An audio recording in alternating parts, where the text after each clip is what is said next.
start the clock. You've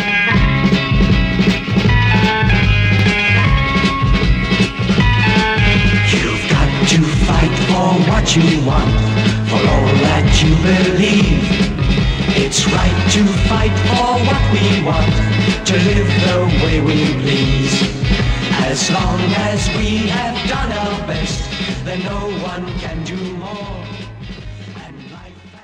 Hello there, welcome to the Flashing Bloke podcast. I'm Siobhan, and Bono estente. Me, sminky pinky, faliale, faliala, faliala. El medico Eduardo Sinister, Chris Waddle.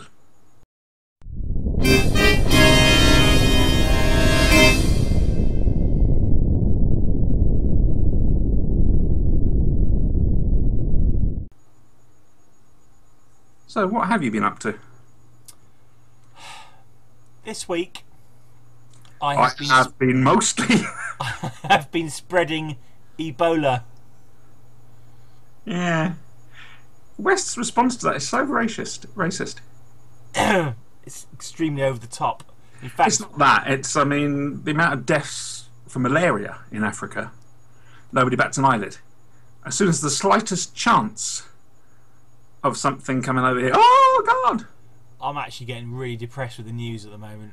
Well, what we got? Gordon Brown was back in the news helping out with the Scottish independence thing. There's reason to be depressed enough, but The thing is, as soon as he pops up, the world economy goes to hell again. The Sun will be able to blame him for it all yet again. I mean, there's stuff in Israel. There's stuff in Syria, in Iraq. There's stuff in the Ukraine which people aren't talking about anymore.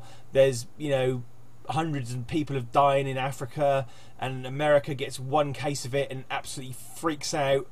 In fact, I'm sorry, but I mean we're pretty bad. Our press like to go to town as well. I don't read newspapers. Well, we can't just blame America for that. I'm afraid press everywhere will go loopy about it. Anyway, is that what you've been doing in a sinister fashion this week? Getting depressed, yeah. Right.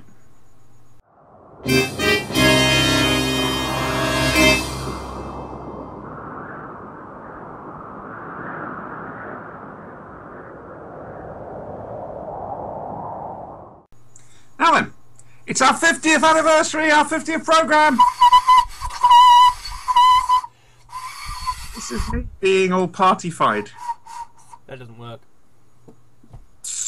Yeah. Anyway, so I'm being party-fied. Yeah. First things first. Yeah. News. Okay. This is the news.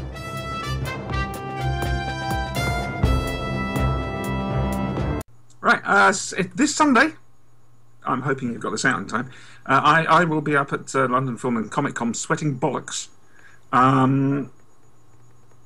Because I'll be wearing a full Series 18 Tom Baker costume in heat. Well, it's not going to be as hot as before. I hope not. God, I hope not. But I'm wearing a far heavier and warmer costume. So, yeah. I'll also be up there with Scott from Staggering Stories, who'll be acting as camera person because somebody else won't come. Tut, tut, tut, tut, tut, tut. That was me tutting. Yeah. Yeah? I've been too busy attending to Kim. Yeah! Now, you say attending to him. Do you mean touch that doorknob to the outside world and I cut your hand off? You could put it like that. It's not a walking stick he's carrying. No. What is it? It's a tracking device. Do they have satellites in North Korea? No, they have them above, traditionally. Oh, that's nice. Anyway, yeah. So there's that. Come up and say hello. I'm the tall, as I'm going to be saying to Lala Ward, I'm the 6 foot tall, overweight trans woman dressed as her ex-husband from 1980. I'm sure she'll find that A female version of her ex. amusing. Yeah. Her husband might be there. What, Dawkins? Yeah. I didn't realise non-religious extremists were allowed. Yeah. So, anyway, now, from the worlds of BBC Television's Doctor Who, it's Doctor Who.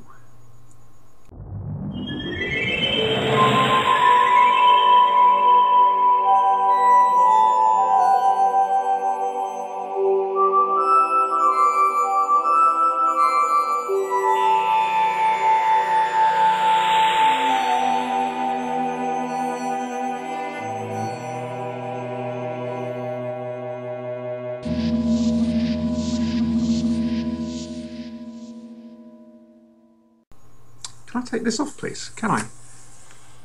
Yeah. It's prickly. The 14th Doctor Who and a Clara have decided to go on one last time out. And the Doctor's getting round to answering a phone call he got at the end of the Big Bang about there being a mummy on the Orient Express.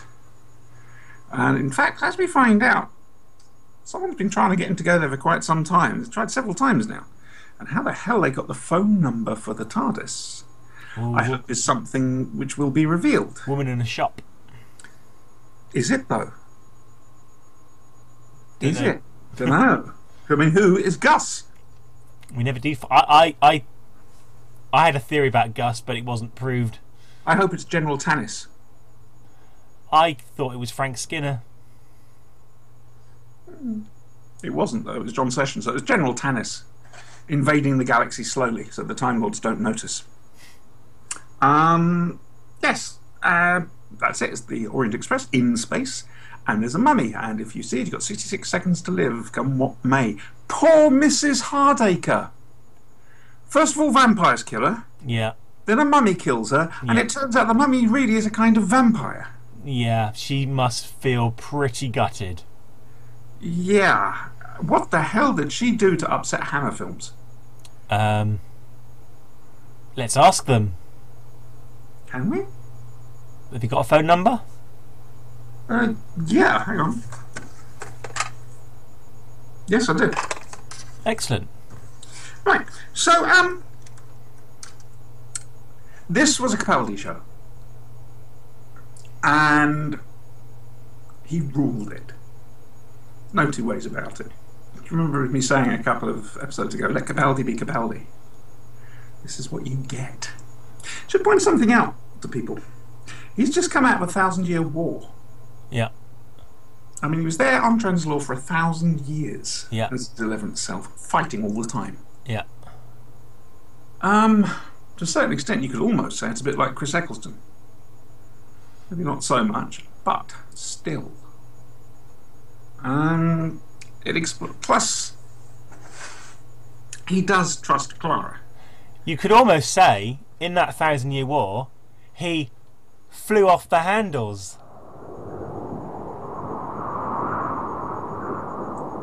That tumbleweed noise provided by Dr. Sinister. Hello, Granny. This was beautiful. Frank Skinner, not the world's greatest actor, in fairness, but he did all right. I'm pleased he had a good episode to be in, given that he likes the show so much.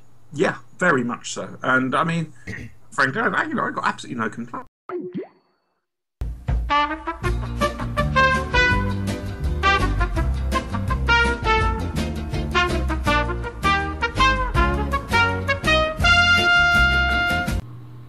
What happened there?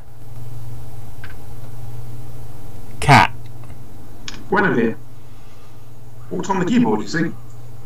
We're sorry about that slight break in transmission. So anyway, yes, no, I'm really glad Frank did a good episode. I like the captain on the train. Yep. Like the ex-soldier, everything else like that. Gotta be honest with you, I can't fault this one. There were some great lines. We've still got a mystery outstanding, who Gus was. The mummy looked amazing. Yes. Oh, hats off again.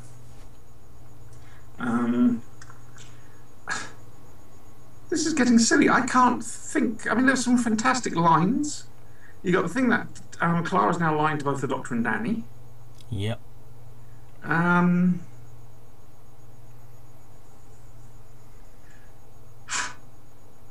just really enjoyed this. And I also loved Capaldi's Tom Baker impersonation, which was really good. It's a mummy on the Orient Express. Because so he's now arguing with himself. Interesting. Yeah, so over to you, because I've got nothing but praise for this. Just hooray! That's in depth for you. I was all ready to start criticising when the TARDIS materialised on board a train, and I thought, hang on, this is meant to be a replica of the Orient Express. There's no way it would fit. And then I was immediately disarmed by the Doctor's line. It's exactly the same, but a bit bigger. I thought, oh, okay. Well, that actually makes some sense. It was a bit of a romp, a bit of a crazy idea with the train snaking through space. But what the hell? I can live with that. It looked pretty cool. Makes its own hyperspace lines. Exactly. I thought the sets were really nice.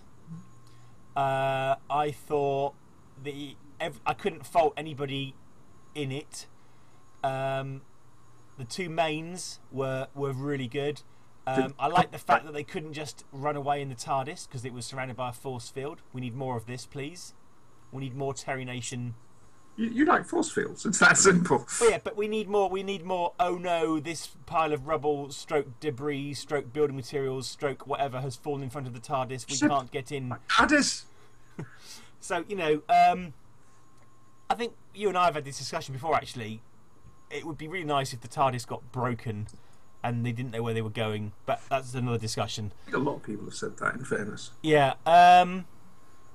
I was very surprised to see the Doctor walking out of the TARDIS with Clara, I have to say. But it was explained. It was no, I've got no quibble. I just thought, okay, that's nicely done. You can tell there's a little bit of time has passed.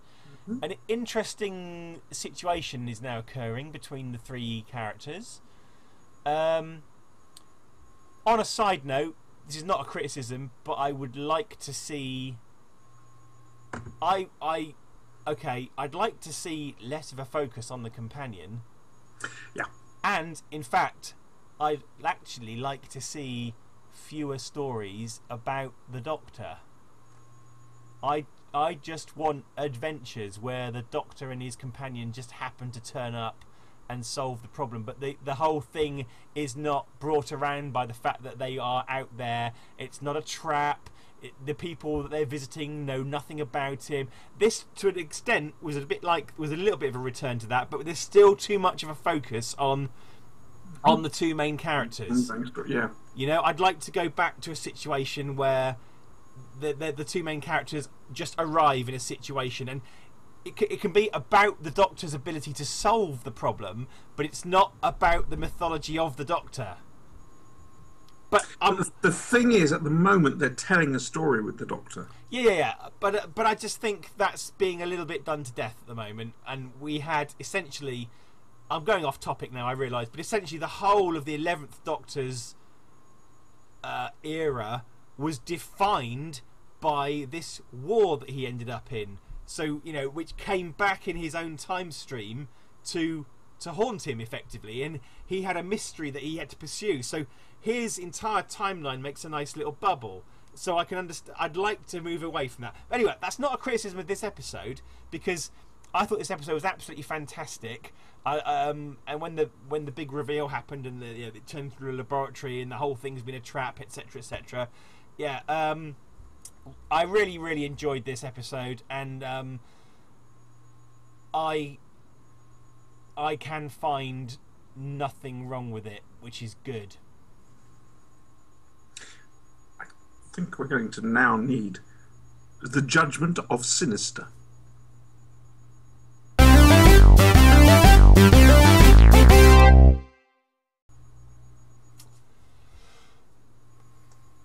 Ten out of 10. Fuck me. You now? sure? You all right? I mean, we can average that out with the last one, if you like. Yeah. So sort of 7.5 out of 10 each. Mm-hmm. If that would make sense. I can't remember what the last one was called. Killaboon. Yeah. Have you thought any more of that one? I'll be honest. Be perfectly honest with you. I've been so busy. I haven't had time. Haven't had time. Well, whilst we're on the topic of Kill the Moon, yes. One thing I forgot to mention in our review: Hermione Norris Yeah, she's not much of a witch. mumbled her way through her entire performance. Pretty sure you did mention that. I'm not sure if I mentioned it in the show. Did I? I think so. I think we talked about it afterwards. Well, maybe. It was a bit like watching Barusa in The Five Doctors. Hey, no chance. The wrong person. Anyway, if I did mention it, I'll shut up. And that was Doctor Who.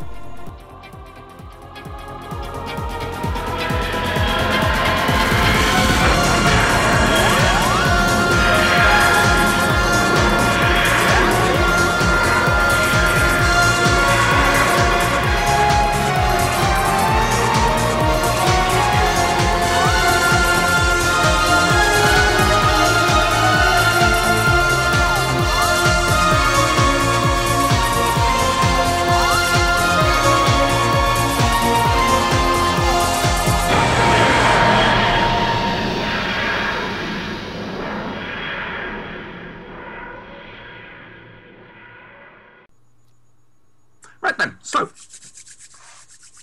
time for a man with a stuffed crow in his head. Ooh. Speak your praise, Turbo.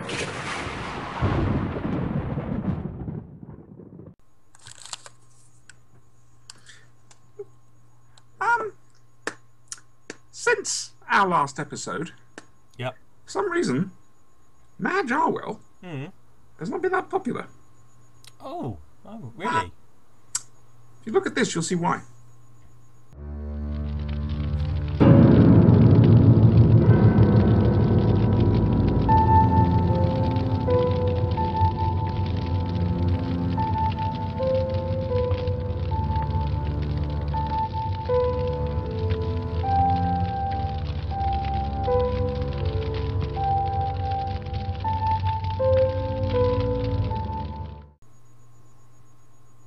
Okay, so Heather Coe. Hi Siobhan and Lord Sinister. I blame Madge Arwell for global warming. Let's have a look at that.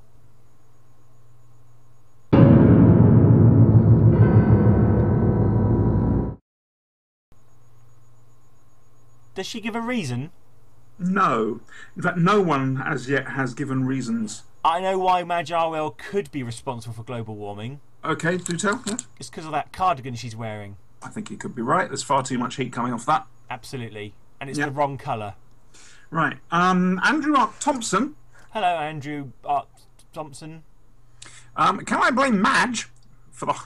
You can blame Madge for whatever you want. For the hole in my roof, please. Love from Andrew, aged 50. Let's have a look at that.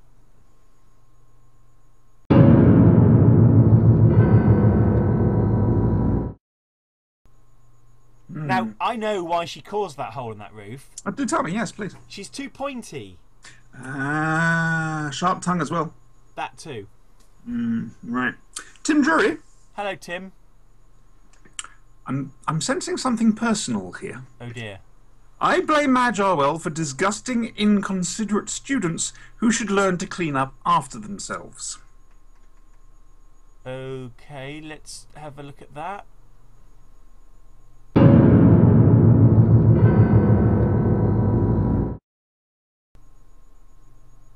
Right. Yeah. I think it's possibly because she's too old to raise the students now. That could be. I would love to hear more about that, Tim. Okay, I wouldn't. That's, you know. I just think right. a little bit of context would be good. Now, Ian Parks, spinster of this parish, Hi, Ian. who presents the Flash and Blade podcast. Never heard of it. Right. Oh, got some news about that in a moment.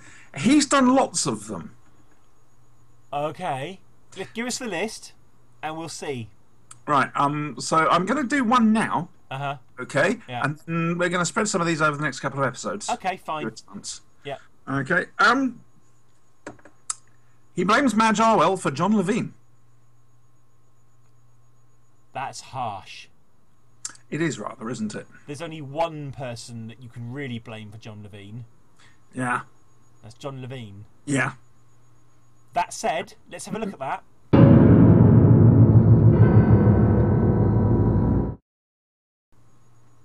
Oh. Okay. I feel a bit sick now, if I'm honest with you. Hello? Oh, there's something fading in. This could be from the Ministry. That would be nice. It's from the Ministry! No, not more paperwork. Gin here. It's Mr. Chin, everyone. Is it my head on the block again? 50th VidiProg. That's this one. Hey, brilliant. Dear Siobhan, Yeah, Dr. Sinister, yeah. or as I like to call them, Eduardo. Congratulations on reaching 50 VidiProgs. They have come on in leaps and bounds. He's got a question. Oh, I was hoping for a bit more praise. It's the Ministry. Okay. Yeah. I'd like to ask Dr. Sinister. Now that's you. Oh, is it okay? Do we need another bumper here?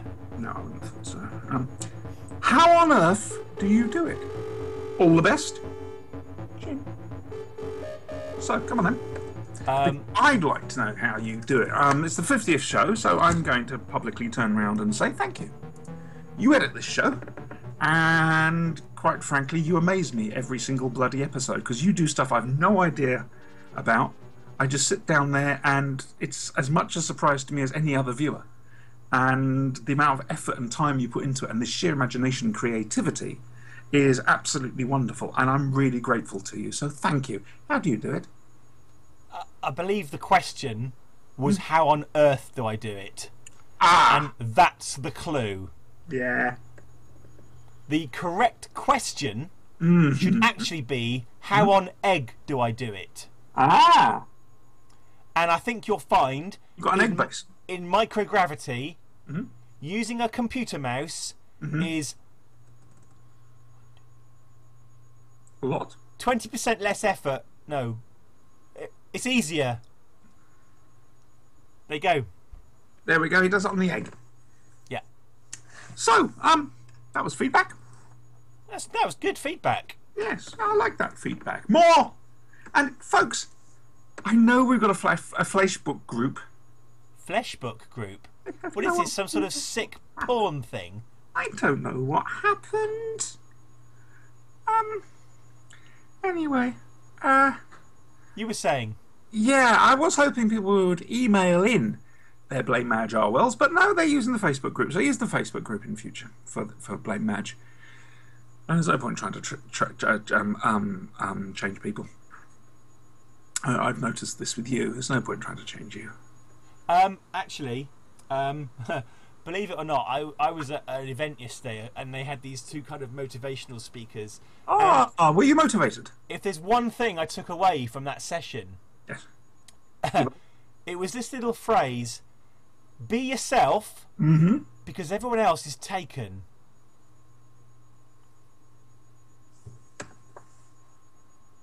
Where? Where are they taken? Who's doing it? Is it the Greys? I think you're missing the point. I'm not so certain that I am. Are you saying these were motivational aliens? Are there such things? Well, okay, let's look at the evidence. Yeah, okay. So most encounters with aliens depicted in books, magazines, television. Remind me. Yes. They involve aliens destroying things, don't they? Yes, they do. Yes. So therefore, given that we live in an infinite universe, Yes. where infinite possibilities exist, Right. So. there must exist a race of motivational aliens who come to a planet, give them some information about management, and fly away again. Unless they've been destroyed by the evil aliens. But who taught the evil aliens? What? You need to be motivated to go around and kill people. How Okay, so the evil aliens are really super efficient at destroying stuff, right? Do you think that's an accident?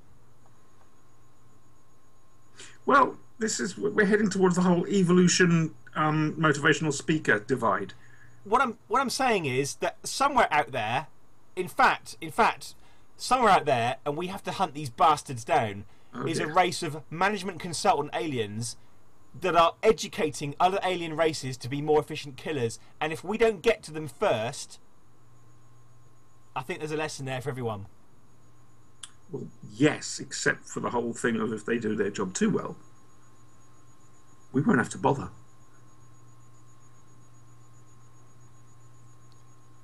Or we could just hire them. That's very true. I wonder what they take. Anyway, that was our 50th show. Yeah, it was a pretty good show, I thought. Did you? Shall we look back at it?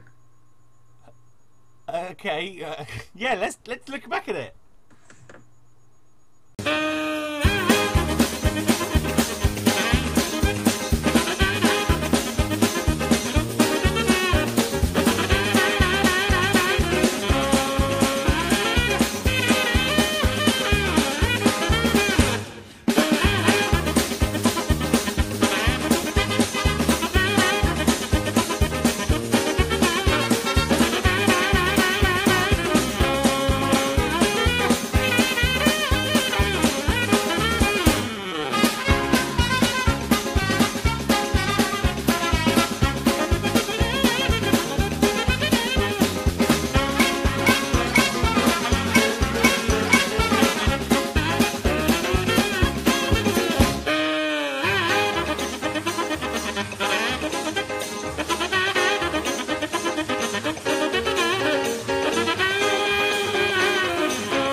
Wow. I really enjoyed that.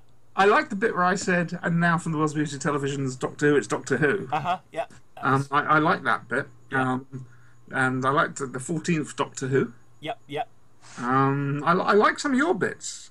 I did, the way you were coming up with explanations from Madge Arwell. Yeah. It's, an interesting experiment. I like the bit where we looked back. The show. Yeah. In fact, let's look at that. Okay.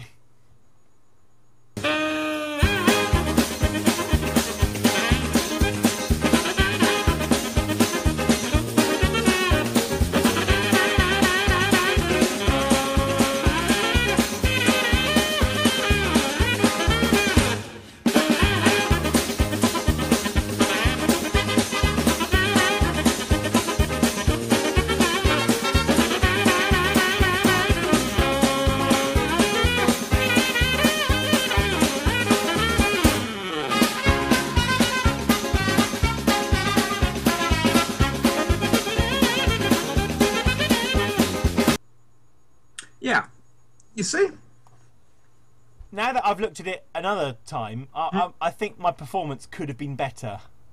Well, you see, the whole point about doing this was to make sure you had a lot of extra work. And I think, you can disagree with me if you will, I think we've achieved this. Yeah, I'm already slightly distracted thinking about how the hell I'm going to have to pull that off. And I think it's fair to say that I'm a bitch. I think it's fair to say that I don't disagree with you. Okay. Say goodbye. Goodbye. Butros Ghali.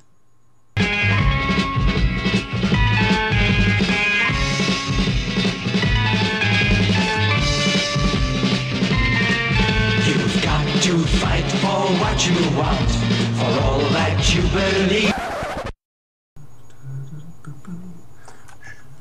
Ooh. Hey, Sin. You still there? Yeah, listen. Remember Christian Ainscough? The name rings a bell. Yeah, he's been trying to send feedback for ages. Oh, yeah. I don't know what the hell's been going wrong. No. But, I mean, he's been sending it to bladeflash@gmail.com and it's simply not come through. Yeah. Tell you what. Play the stuffed crow thing and let's see what happens. Okay. your brains, Turtle.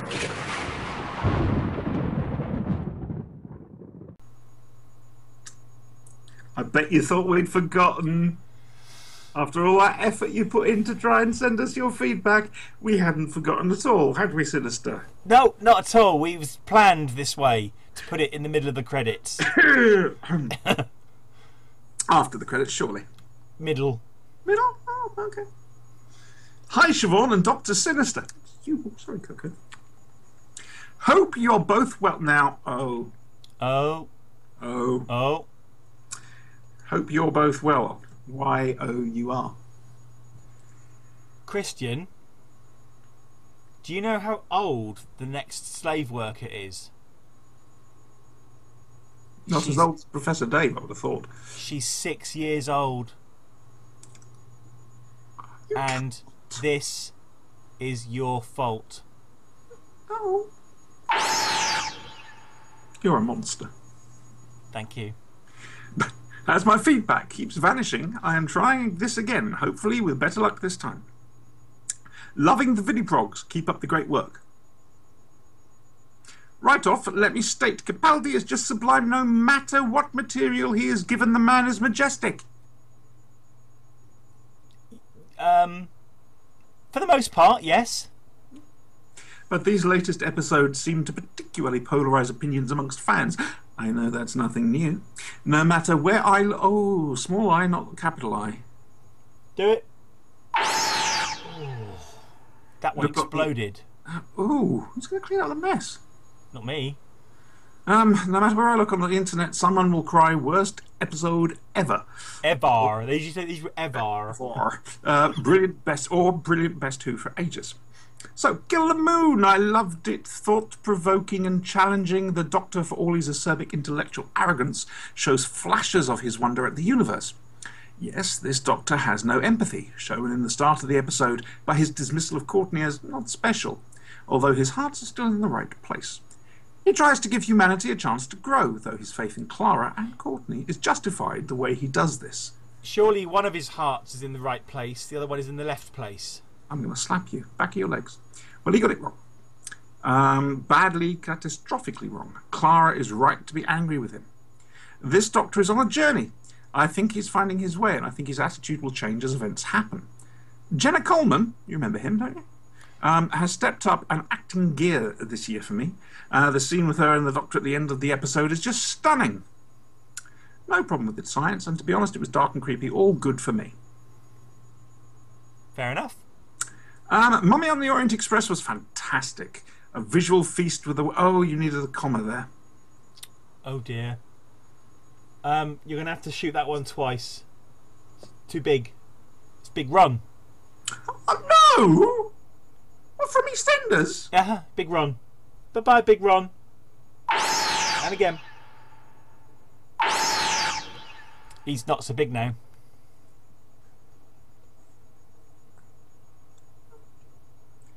Visual feast with a well-realised monster, subtle nods to the past, but keeping the consequences of last week playing out. And I thought Capaldi and Coleman, again, were on top form, fleshing out the fallout in the uncomfortable way Clara and the Doctor are with each other at the start of the episode.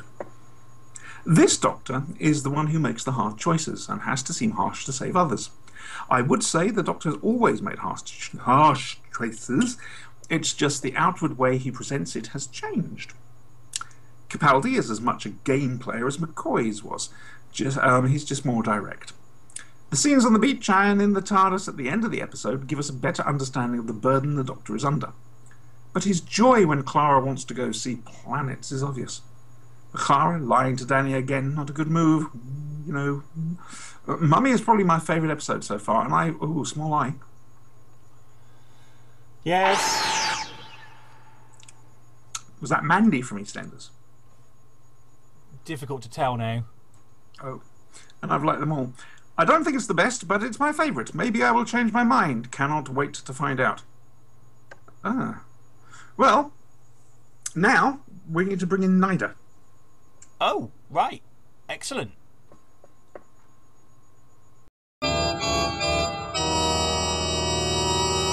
Oh, really? question for Dr. Sinister. That's me. Which evil mastermind, in your view, is just not trying hard enough? Taron Capel. Oh, okay, go on then. He's a bit of a wannabe, really, isn't he? He's well, first of all, he's not half the man, half the robot his father was. That's very true. That is very, very true. He's just kind of... I don't quite understand exactly what he's trying to do. So he's going to take over. He's going to take over a sand miner, and then do what with it? Well, I think it's a case of extending the robot revolution to Caldor City. Okay, so the Doctor does say that, you know, if the people of this planet find out that the robots, they'll be... Yeah, okay, I accept all that, but he's not really going to get away with it for long. But, you know, he's going to come into the dock, they're going to say, oh, hello, Chief Mover, whatever your name is. You know, or not even that's his name. I can't remember his bloody name. Anyway, and they'll say, where is everybody else? And he'll go, oh, they've all mysteriously died. By the way, all these robots happen to be covered in blood. I don't think there's any connection, though. I just don't see it. Do you not? No. Well, thank you, Dr. Sinister. That's what I wanted to know. Thank you, Dr. Sinister. That's what I wanted to know.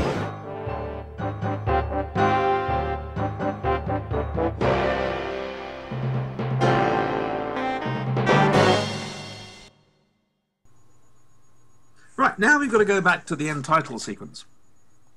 There'll be a little bit of static, and it'll keep going. And then and there'll be a little bit of static, and then you will die. What? No, not you. Oh, doesn't say. People watching. Right. Anyway. It's right to fight for what we want, to live the way we please. As long as we have done our best, then no one can do more.